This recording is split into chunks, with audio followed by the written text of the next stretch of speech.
je m'adresse au gouvernement pour que les choses bougent et qu'on arrête de jeter, de gaspiller, de détruire et qu'on révise des fauteuils d'occasion et qu'on les remette en état.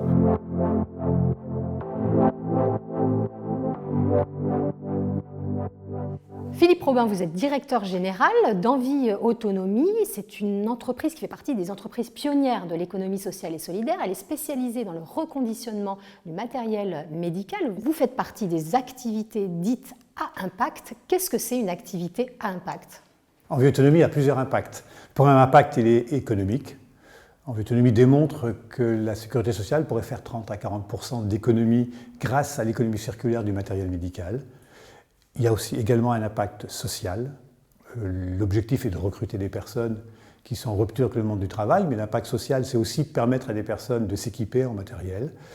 Il y a évidemment l'impact environnemental.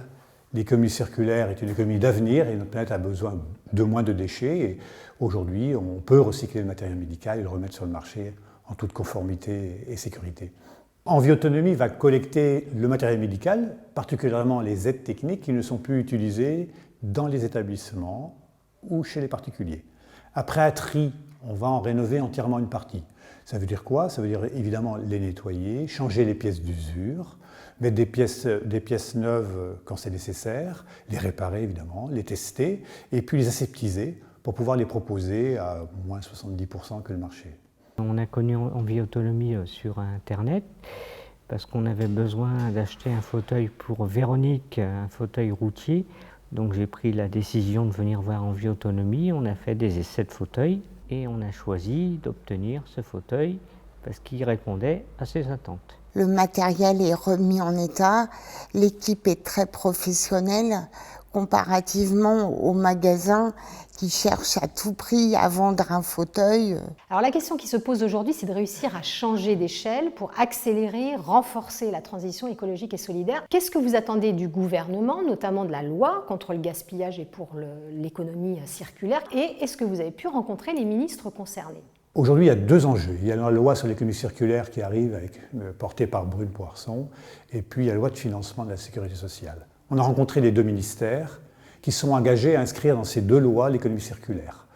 Mais on doit espérer que les intentions passent aux actes, et pour cela, on souhaite véritablement rencontrer les ministres pour avoir l'assurance que le gouvernement aille jusqu'au bout des promesses. Pour inscrire l'économie circulaire dans la distribution du matériel médical en France, il faut que la société civile soit prête à le recevoir.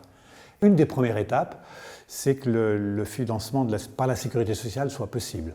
Donc il faut que dans le projet de loi de financement de la sécurité sociale qui arrive à l'automne, soit inscrit la possibilité par toutes les CPM de financer l'aide technique reconditionnée. Donner confiance à tous les acteurs. Aujourd'hui, toute une industrie s'est construite finalement sur le matériel neuf. Est-ce qu'il y a des perspectives de coopération, de collaboration? Est-ce que, in fine, un nouveau modèle est possible en concertation? Comme à chaque fois qu'un nouvel acteur arrive dans une filière, il y a des inquiétudes. Et on peut les comprendre, hein. Mais nous sommes convaincus qu'il y a des complémentarités. Donc Envie Autonomie souhaite pas prendre la place de la filière existence, mais bien d'apporter une offre complémentaire et de faire évoluer le modèle. Alors la plupart des fabricants et distributeurs qu'on rencontre comprennent tous que le système actuel ne peut pas durer en fait.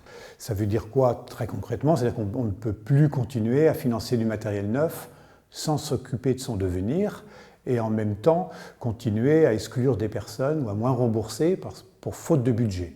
Donc ça, tout le monde est d'accord. Après, il faut ensemble trouver des solutions pour que chacun ait sa place et que chaque acteur économique puisse continuer à vivre de son activité et surtout à rendre service aux personnes pour le bien commun. C'est ça quand même l'enjeu.